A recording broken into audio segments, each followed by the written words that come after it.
Hey guys, well, I said last week, call me a fool if the government shutdown continued into November, so you can call me a fool, because it looks like that's where we're heading right now. The Republicans and Democrats are both being extremely bullheaded about this. And, you know, when we look at the government shutdown, you hear a lot of people say, well, this is about spending cuts. There's no cuts in the spending bill, okay? It's the same as it was before, with a few extras in it. So we're spending more and more money. We're at $38 trillion in debt. A large percentage of the United States revenue is now going to paying just the service on that debt. It's a completely scary and unsustainable situation. And that's a whole other video, because that could land us in some serious chaos. What this is being held up over are certain things like funding that had been appropriated and then pulled back. The Democrats want to put further restrictions on what the government can hold back as far as foreign aid, as far as public broadcasting, because, well, let's face it, everybody loves government-paid propaganda. So the Democrats would like to see funding for those issues, as well as certain extensions to ACA healthcare subsidies. None of this stuff has anything to do with the actual spending bill. And some of it is pretty complicated when you get into the healthcare subsidies. There's got to be a lot of reforms, a lot of debates. And so what they're trying to do is basically hold America hostage and say, we want to push this through the way it has been and extend it without having a discussion on it by your elected representatives. And so by holding America hostage, 42 million people are going to be going without food basically next week. And I know, I know what it's like to not be able to feed your family. I was there. There was a period of time where my family used SNAP for a short period of time. We didn't like the fact that everything we did, every bank account was monitored, and the amount of information we had to fork over to get that benefit. And we found our own way around it and decided that that wasn't the route for us. But for 42 million Americans, they do rely on it. And like I said, because of the decisions we made, I know what it's like to be that desperate where you've got to figure out how you're going to feed your family. My son was a preemie. My wife and I both had to leave our jobs. It was a very hard time for us.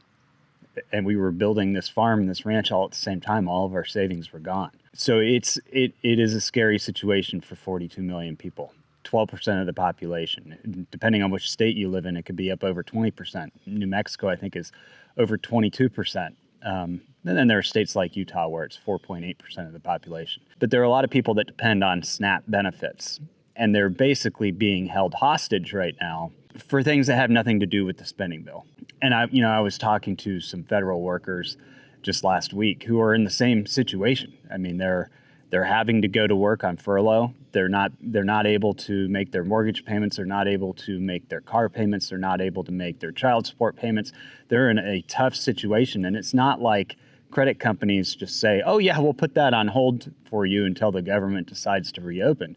And people in this country, even federal workers, have been living paycheck to paycheck for some time. The economy hasn't been that great since COVID. I mean, these are the realities of the times that we are living in. If this were over cutting some of the budget, I might be in favor of it, because, like I said, $38 trillion in debt is killing us. It doesn't work. But this isn't about that. Like I said, they're actually raising the budget again. What this is about is some people that want to hold us hostage so that 4 or 5 people can make a decision on ACA benefits and things like propaganda broadcasting. One of the things that I've heard is that they're refusing to pay the benefits out of pure cruelty, that the United States government is trying to hold Congress hostage and saying, well, if we don't get a resolution to this by November 1st, we're just simply not going to pay the SNAP funding. But this actually goes back to the COVID era, when the USDA tried to supplement SNAP, because I was thinking they could use contingency funds as well. They did it during COVID. But what they found was that they were in violation of United States regulations. They're not allowed to pay out appropriated funds before they've been appropriated. So basically in COVID, the Government Accountability Office ruled that USDA, by paying SNAP benefits during the government shutdown of 2019, violated federal funding laws, basically because they spent that money without appropriation. And because they were found to be in violation back then, now government attorneys are saying we're not going to do that again. We're not going to violate the law again. And they really shouldn't. The contingency dollars don't have any appropriation to SNAP. They're there for emergency situations. And if they appropriated those funds wrongfully, it could impact things like baby formula and other essential needs that those funds normally would go to.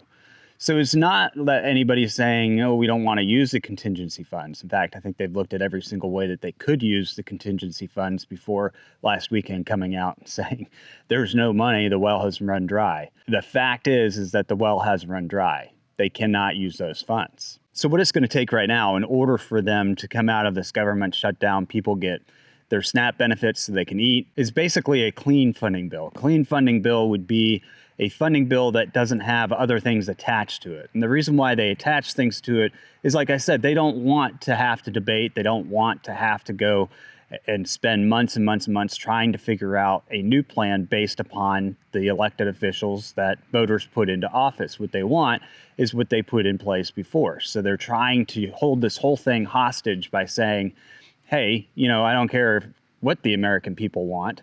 If they want their spending bill, here's what you have to sign off on to get it. And I think that this is a game that is often played on both sides. Okay, it's not a one-sided thing, but it's one that is going a little too far this time.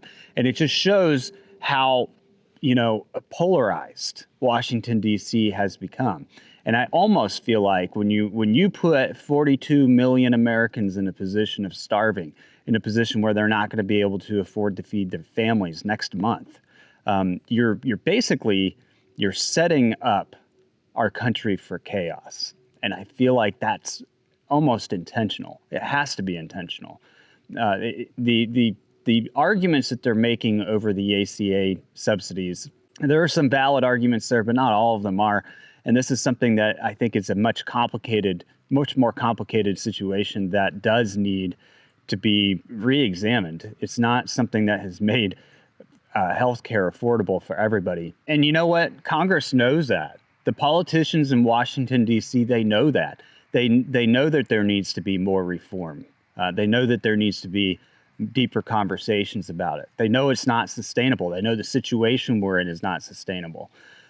But they're pushing this anyway. And so the only thing I can come up with in my thought is that they're doing this intentionally to push us into chaos. When 42 million people start starving in a week, what's going to happen? How's that going to impact you? And everybody's going to feel the impacts. Everybody. Because people are going to stop spending money at local businesses because they've got to put every penny that they have towards trying to feed their family. And food is a necessity. I've always felt like, we've been pushed into this economy where food is super, super cheap. And so we're able to spend money on other things. And no, I don't necessarily like it. But to just suddenly have all that taken away and suddenly have all of these people, all of these consumers have to switch their spending habits just to feed their families, it's going to impact jobs. It's going to impact the overall marketplace. It's going to impact people's investments or stock market investments. It's going to impact how people support your local business. And I think it will get much worse if the government continues to be shut down. It's not going to get any better. So like I said, America is being held hostage over some things that have nothing to do with the spending bill, nothing at all, over things that I think even the people in Washington, D.C. know don't work. But because of that, they're willing to send our country into chaos. If you have a farm, if you have land where you grow food, keep an eye on it, because not everybody is going to be able to figure out their situation like we did. Not everybody has, the resources or the talent to be able to create their own food. And even if they do, it's going to take time. You don't grow food overnight. For those of you who can grow vectory gardens, who can do these types of things, this is why we need a more locally grown food supply. This is a time when farmers and local growers can really help out their communities with food banks and other resources like that. Just a couple of weeks ago, I took 6,000 pounds, over 6 tons of potatoes to a compost facility because nobody else wanted them. I'll do a video on that. It's a rather interesting story. But the system is jacked up. It's messed up. And now we're all being held hostage. And because we're being held hostage, it's going to have rippling effects across the entire economy and across everybody, whether you get SNAP benefits or not. Everybody is calling for a much colder, stormier winter. What does that mean for you? Well, it means that there could be possible power outages and some very long, dark days, because as you know, the days are only getting shorter from here on out. Yanasa Trading Co. has finally launched its bee yard collection. We currently have natural beeswax candles for sale on Yanasa Trading Co. These candles last about 10 hours each. They're clean burning. Unlike paraffin candles that put toxins into the air, beeswax candles actually help neutralize the air. We only use beeswax candles in our household because we care about our health, we care about our children's health, and we like the smell of warm honey in the dead of winter. Check out Yanasa Trading Co. and order your beeswax candles today.